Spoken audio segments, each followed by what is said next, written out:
Good afternoon, my loves from the Secrets of Men channel. My name is Andrew. I live in San Diego, and I'm married to Hector. Today, I took the time to write this story for you about the day I had a relationship with my husband's best friend. Before you judge me, I'm going to tell you the story from the beginning, and then you can leave your opinion in the comments. I'm not going to lie and say that I've never noticed certain attitudes in Hector, because since the beginning of our marriage, he's behaved a bit strangely from time to time. My husband doesn't have bowel or stomach problems, but he has had to spend almost half an hour in the bathroom at bars when we go out for dinner. These situations have always intrigued me since the beginning of our marriage and life as a couple, but I've never had the courage to question them. What gets me and makes me think is that I work in the health sector, spend many hours on call away from home, and occasionally travel to other countries where there are health shortages. On the other hand, Hector is also always traveling on business. He's a busy entrepreneur with meetings until late at night, and every now and then he has to go to another city to meet the partners of the companies he manages. In practice, this means that we're constantly away from each other. There have been times when we've spent several days apart, so there's no shortage of space, time, and opportunities for him to cheat on me if he wants to. I got married when I was 26. Today I'm 35. I'm very happy with myself, and I feel satisfied with my husband in our relationships. I think I've always felt that way about him. Hector, on the other hand, is the typical man who likes to be a provider at home, pampers me in every way possible, and is romantic when it comes to winning me over, especially in the most intimate moments. All these details would be enough to make me suspicious of the fidelity of an exemplary husband, don't you think? Yes, I thought so too. The problem was George, who brought all my husband's secrets to light and changed our lives forever.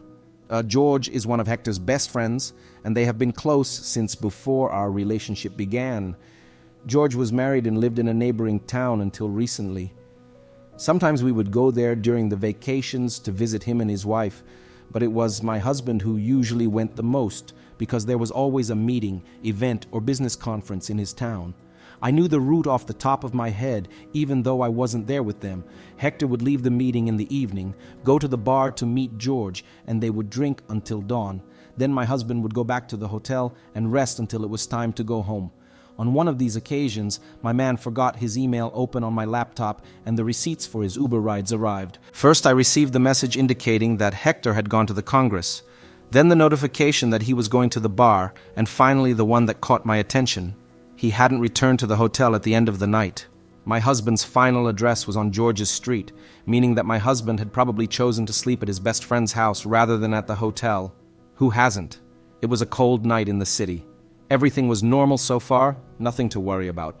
Stay until the end, subscribe to the channel, and don't miss a single detail. The big problem was that I asked afterwards, when Hector got home and we talked about the trip. "Hi, my love.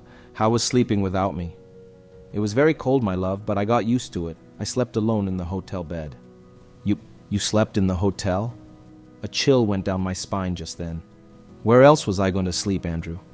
I took the Uber from the bar to the hotel and slept. I was dead tired. I wanted to get back to see my love. Then he put his arms around me and started kissing me. He lied, so from then on I got suspicious. I could have made up that he'd asked George for an Uber and hitched a ride back to the hotel with his partner. But no. My husband said that he'd done something that I knew hadn't happened. After all, there was no receipt for the ride back to the hotel in his email, nor in the trash. What was there was George's address proving that Hector had slept at his house after the drinking. But why not tell me? Why lie like that? "Did you sleep in the hotel without me?" I insisted and looked him in the eye. "Whoa, are you hungry, love?" "I'm starving. Shall we go outside and get something to eat?" He cut me off, heading for the door. I went, but the damage had already been done. It was from that point on that I started thinking too much about Hector's relationship with his best friend. Did the two of them go out together? But George has a wife. It's not possible that they did something like that. My mind wandered. But as always, I didn't question it too much. I just thought to myself and let myself be made a fool of. Things got different when all of a sudden George joined a renowned car factory, moved away from his hometown for work, and came to live in a town more or less close to ours. My husband was overjoyed when he told me the news. "I'll arrange a day for us to go and see his new house." "Well, haven't you been there yet, love?" I asked. "No, not yet. But I'll take you when I do, Andrew. Relax." A few weeks passed. I went on vacation at work, and Hector took the opportunity to arrange our long-awaited trip to his friend's new house. As soon as we arrived at George's, I picked up my husband's cell phone to order a beer, and something on the screen caught my eye. "Have you ever been here before?" I asked when we were alone in the living room. "No, never." "Why?" "It's just that the Wi-Fi connected automatically. I didn't even need a password." Suddenly, George didn't change it. It's the same as before. Hector broke out in a cold sweat and took a deep breath. "Got it." Once again, I played innocent and let it pass. The way he looked away and changed the subject also made me certain that my husband had been in that house before, even though George hadn't even moved in for a month yet. In fact, I only knew for sure when George came down the stairs, kissed his wife on the cheek, and greeted us all at ease. "Hey, Andrew, what's up?" he said, holding out his hand and greeting me. "How are you?" It was hard to concentrate in front of his manly beauty. Is my husband cheating on me with this man? My mind played tricks on me. Because if he isn't, he's a fool.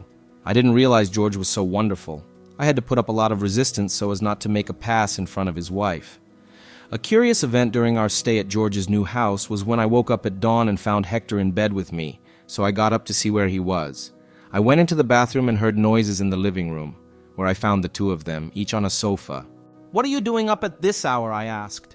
"I was here showing Hector some fighting moves." George completed his answer, rehearsed a kicking motion in the air, and I swear I saw the smile on his face.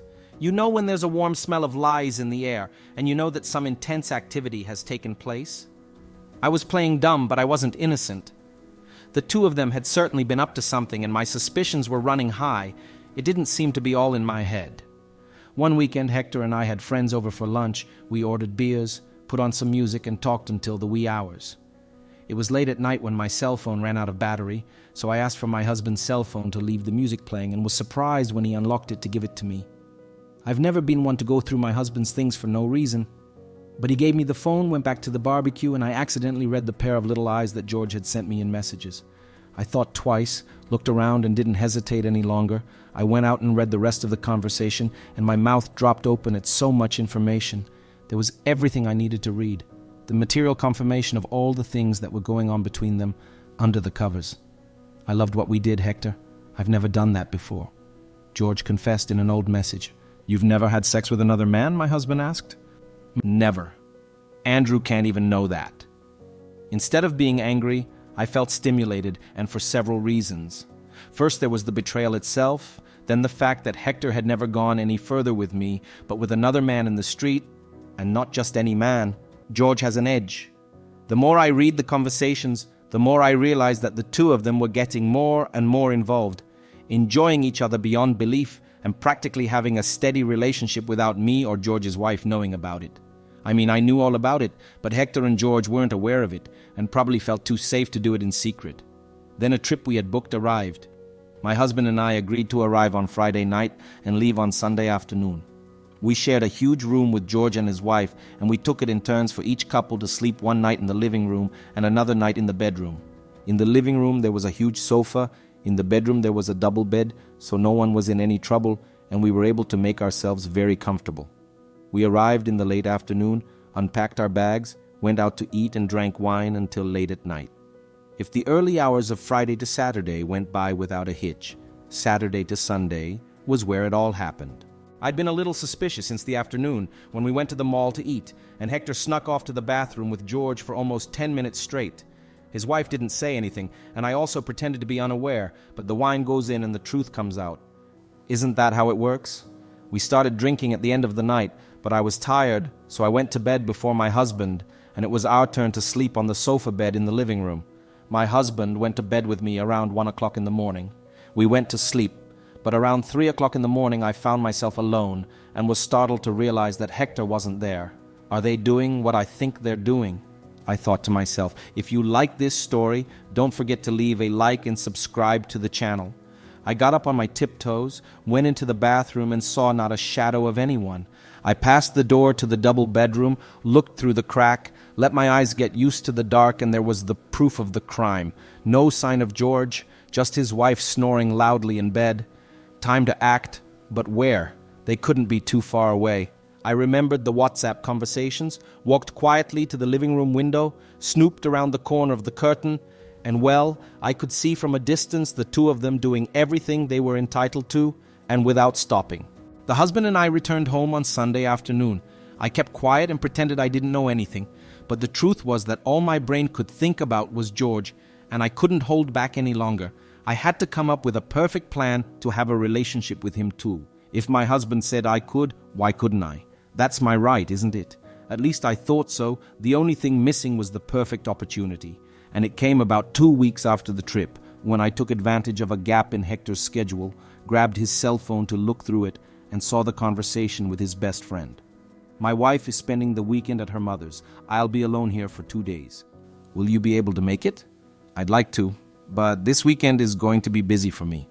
I've got a company event in a neighboring town, and I'll be away. That's sad. I'll take a rain check, George withered. It was out of these circumstances that my infallible plan to connect with my husband's best friend was born.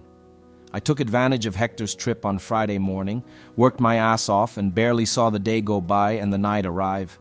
When it was about 9 in the evening, I took a shower, put on some perfume, put on some comfortable clothes, and alone got in the car and drove straight to the address I already knew. I made up an excuse for my husband, said I was going to a dental symposium in the city, but I was really going to his friend George's house, so I didn't waste any time. I honked at the gate, no one answered, everything was dark, and I decided to ring the bell. Then the curtain opened, the man came out, saw me, and looked surprised. Andrew, are you here? Yeah, me. Am I in the way? No, you're not. Is Hector with you? He didn't come with me. I came alone. Do I bother you if I come in? I said, showing the crate of beer I'd brought. Of course not, especially for a nice cold beer. I'm alone too. I'll open the door. The man opened the door and went to the gate to greet me. What a surprise to see you at this time of day. Just don't notice the smell and the mess. Of course not. It's your house. My business is drinking. Where should I put the beer? Here. He picked up the crate with the greatest of ease, without any effort, as if it were nothing to him. His muscles became even more evident as he held the bottles, and when he saw my curious and attentive gaze, he let out a low laugh, which made me fall even more in love with him. But you talk, André. Does Hector know you're here? I hesitated for a second, but the answer was already on the tip of my tongue. I knew very well that this visit wasn't something I was going to tell him easily. And to be honest, you don't even need to know. He gave a quick, unassuming laugh, but the silence that followed seemed to say much more than any words. He poured the beer for both of us. Our gazes met quickly, and he toasted my glass before taking the first sip. As the drink went down, I got more and more caught up in our surroundings, in the details of that room which, while familiar, seemed like a place I should never be. The photos on the shelf caught my eye. In one of them, he was with his wife, hugging, and the smile was genuine. It was a mute reminder, almost a warning, but it was hard to resist the tension in the air, and especially the way he stood there next to me, as if he knew exactly what effect he was having on me. The way he looked at me from head to toe was enough to send the blood rushing to my head. That exchange of glances was no longer just teasing. There was something deeper, an energy that seemed to hold us both there. And deep down, we both knew what it meant, but neither of us was willing to say it out loud. He arched his eyebrows, gauging my reaction, as if he knew I had something to say, but still unsure if I was actually going to do it. André, by the look on your face, you have something to say. I do, I said firmly, my voice low but decisive as I took a step towards him. I felt a slight acceleration in my chest when he didn't move away.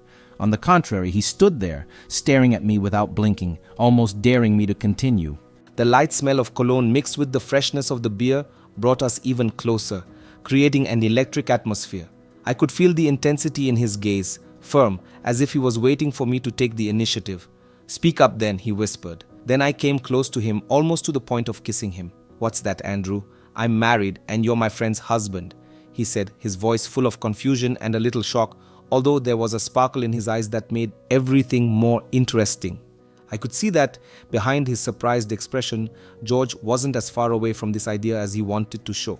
No more pretending, George, I said, with a sincerity that took me by surprise. I'm dying of jealousy that my husband has you all to himself, you know. I paused, observing his reaction, which seemed increasingly divided between shock and something I couldn't fully identify. At first I was a bit angry with you, but I understand, Hector, you're wonderful. I couldn't resist you either. He looked at me intensely, with an expression mixed with surprise and, was it desire? Or perhaps he was just confused by what he had just heard.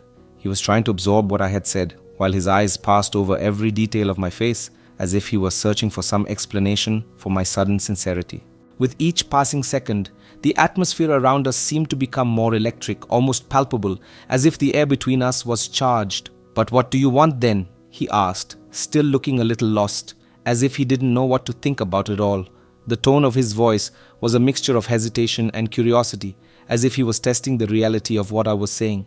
"I want everything you gave my husband," I said firmly, looking straight at him. There was no going back after that, and I knew it. Before he could react, I slowly moved closer, and then, taking the initiative, pressed my lips to his. At first, I felt a slight shudder in his body, perhaps a last attempt to resist, but little by little he relaxed and kissed me back with the same intensity, almost as if this was an urge he had been harboring for a long time. Every second of that kiss seemed to drag on, as if time was running out in our favor. I could feel the warmth of his skin, the energy that seemed to flow between us, creating a connection I had never experienced before. When we parted for a brief moment, he took a deep breath, his gaze still fixed on mine, but now with a different expression, as if he was finally giving himself up. That night, we dove in without hesitation. There was no more confusion, no more questions. All that remained was the feeling of living a forbidden but intense moment, as if every second was a secret that only the two of us would keep. Amid laughter, sighs, and glances, we let ourselves be carried away by what we were feeling. It was as if we had left reality and entered a universe where only our touches and kisses existed. Every time our hands met, it was as if another barrier was broken down and the connection between us grew even stronger. The night seemed endless, and at the same time it felt like every moment passed in the blink of an eye. At one point we stopped for a second, our faces close together, breathing the same air. I looked at him and didn't say anything, but the smile on his face made it clear that he too was experiencing something unique. It wasn't just desire, it was a mixture of surprise and surrender, something we both knew would change the way we saw each other from then on. And then, as if that moment was eternal, we continued together, sharing everything we were holding in. The crate of beer gradually emptied as the conversation became more and more intense and engaging. As the laughter subsided, the glances between us became longer, and the feeling that the night would be long was in the air. We didn't know where this evening would take us, but the intimacy between us seemed to grow by the minute, as if we were creating a new connection, something unlike anything we had ever experienced. George was sitting next to me, and I could feel the energy between us growing. The air seemed electrified, and every light touch was like an invitation to something deeper. I knew that this moment was changing not only our relationship with George, but also our own relationship, making it more open, more real. When we finally gave ourselves over to that moment, everything felt so natural that it was almost as if it had always been part of our lives. George and I became one, without barriers or restrictions, without secrets. It was an experience that challenged everything I believed about love, trust, and intimacy, but at the same time, everything felt right. We slept right there on the living room floor, next to each other, enveloped in a peace I had never felt before. I woke up the next day to the first ray of sunshine coming through the window. I looked over and saw George's sleeping face and felt a wave of happiness and tranquility wash over me. That night had been more than just a moment. It was the beginning of a new phase in our lives, a phase in which freedom and complicity would be the pillars of our relationship. It was as if we had discovered a new way of loving and connecting. Today, after many conversations with my husband, after reflecting on everything that has happened, we have decided that this new dynamic is part of our life. George's presence has not only brought us closer together, but has also given us the freedom to be ourselves, to explore our desires without judgment or guilt.